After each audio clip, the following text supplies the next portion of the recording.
December 25, 1989. Christmas Day. While families around the world were opening presents, two people stood before a firing squad in a Romanian schoolyard. Their names were Nicolae and Elena Ceaușescu. For 24 years, they had been the absolute rulers of Romania. Just 9 days earlier, they controlled every aspect of life. Now, they were about to die. But here's the part of the story you probably don't know. The same man who ordered bread to be rationed so severely that people starve had also built the second largest building on Earth. This is that story. It starts in 1918 in a tiny village called Scornăsecti. Nicolae Ceaușescu is born to poor peasant farmers, the third of 10 children. Their home has dirt floors and no electricity. He leaves school at 11. By 15, he's in Bucharest, working as a shoemaker's apprentice. He's poor, he's angry, and he becomes a communist. In 1936, he's arrested for the first time for political agitation. Prison becomes his university. Inside, he meets Gheorghe, the man who would later make him. In 1939, he's arrested again and sent to Doftana prison, the harshest in Romania. He's only 21, but in those cells, he learns how to survive. When Soviet tanks roll into Romania in 1944, everything changes. The communists take power, and suddenly, Ceaușescu is on the winning side. His mentor, Gheorghe, rises to the top and trusts him completely. Promotions come fast. By 1965, Day is dying of lung cancer. He names Nicolae Ceaușescu as his successor. In March of that year, at 47 years old, Nicolae becomes the General Secretary of the Romanian Communist Party. And for a while, the West absolutely loves him. Here's why. In 1968, Soviet tanks invade Czechoslovakia to crush the Prague Spring. Every other communist leader stays silent, afraid of Moscow. Except one. On August 21st, Nicolae Ceaușescu stands in Palace Square in Bucharest and publicly condemns the invasion. The crowd goes wild. Romania erupts in celebration. The West sees him as a maverick, a reformer breaking from the Soviet bloc. U.S. President Richard Nixon visits him in 1969, the first American president to ever visit a communist country. Queen Elizabeth II even knights him in 1978. But while the cameras were flashing, something else was happening behind the scenes. Ceaușescu was building a massive cult of personality. His face was on every street corner. Poems and songs were written praising him as the genius of the Carpathians and the Danube of thought. His wife, Elena, who only had a third-grade education, was suddenly declared a brilliant chemist and awarded a Ph.D. By the mid-1970s, the mask of the reformer was slipping. And what was underneath was something much, much darker. Before we continue, if you're finding this story as fascinating as I am, take a second to hit that subscribe button. Because what happens next is so unbelievable, you'll have a hard time accepting it's real. The madness began to accelerate in 1974. Ceaușescu visited North Korea and was mesmerized by Kim Il-sung's total control, the giant monuments, the state-enforced worship. He wanted that for himself. When he returned to Romania, his policies became increasingly brutal. An earlier decree from 1967, which banned abortion and contraception, was now enforced with terrifying efficiency. Women under 45 were forced to have at least 5 children. There were mandatory gynecological exams at workplaces to monitor pregnancies. The birth rate exploded, but there was no food to feed these new children, no homes for them to live in. Thousands were abandoned to state-run orphanages, which the world would later discover were institutions of pure horror. Then came systematization in the 1980s. Ceaușescu decided to modernize Romania by ordering 8,000 villages to be destroyed. They were simply bulldozed. Ancient churches, family homes, entire communities, erased. Families were forcibly relocated to soulless concrete apartment blocks. And while this was happening, he was building his ultimate monument, the Palace of the Parliament. Construction began in 1984. It took 700 architects and 20,000 workers, laboring day and night in 3 shifts. It contains 1 million cubic meters of marble and 3,500 tons of crystal.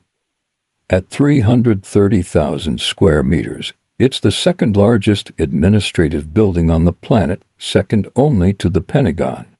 The cost was astronomical, estimated between $1 and $4 billion. And this was in a country where people were literally starving. Because in 1981, Ceaușescu had made a decision. He was going to pay off all of Romania's foreign debt. He did it by exporting everything the country produced. Wheat, meat, oil, it was all shipped abroad. What was left for Romanians? Rations. 1 loaf of bread per person per week. Half a kilo of meat per month. People stood in lines for hours, often for nothing. Winters had no heat. Summers had no electricity. And watching over it all was the Securitate, the secret police. It's estimated that 1 in 4 Romanians was an informer. Your neighbor, your co-worker, even your own family could be reporting on you. By 1989, Romania was a frozen, paranoid nightmare. And Nicolae Ceaușescu, completely isolated from reality, believed his people still love him. He was about to find out the truth. The beginning of the end was December 15, 1989, in the city of Timișoara. A Hungarian pastor named Laszlo Takes was ordered to be relocated by the authorities. He refused, and his parishioners formed a human chain around his house. The protest grew from dozens to hundreds to thousands. On December 17th, the Securitate opened fire on the crowd. People died in the streets. Ceaușescu was on a state visit to Iran. He returned on December 20th, confident he could crush the dissent. The next day he organized a massive rally in Bucharest's Palace Square to show his power. 80,000 people were brought in. The event was broadcast live on television and radio. At 12:30 p.m., he began his speech, "Dear comrades," and then, from somewhere in the crowd, a shout. Then another. The sound was captured by the microphones. For the first time on live television, a look of confusion, then fear, flashed across Ceaușescu's face. He raised his hand, pleading, "Hello, hello." The crowd was turning on him. The live broadcast was cut, but it was too late. Everyone had seen it. The spell was broken. That night, Bucharest erupted into riots. The military was ordered to shoot, and some did, but others refused and joined the protesters. By December 22nd, the crowd was storming the Central Committee building. Nicolae and Elena fled by helicopter from the roof, but their escape was short-lived. The pilot, fearing he'd be shot down, landed the helicopter near the town of Targovec. They tried to escape by car but were soon captured by local police. For 3 days, they were held at a military base. A quick, show trial was arranged. On December 25th, Christmas Day, the 2-hour trial began. They had no lawyers. The charges were genocide and undermining the national economy. They were found guilty. Nicolae Ceaușescu's last words were, "I do not recognize this court." They were immediately taken out to a courtyard.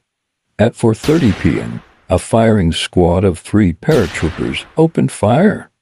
They fired over 120 bullets into the 2 of them. Nicolae was 71. Elena was 73. That night, The footage of their bodies was broadcast on national television. Romania was free. In the aftermath, the sheer scale of their madness was revealed. The palace of the parliament was so massive that even today, only about 30% of it is used. The heating bills alone cost millions of dollars a year. Western journalists uncovered the orphanages, finding thousands of forgotten children, some tied to their beds, malnourished, and suffering from diseases spread by dirty needles. It was a generation traumatized by Decree 770. When the Securitate archives were opened, millions of files revealed a nation turned against itself.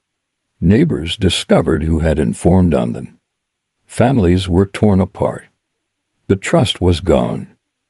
Romania has since joined NATO and the European Union, but the scars remain. The thing about Nicolae Ceaușescu is that he wasn't born a monster.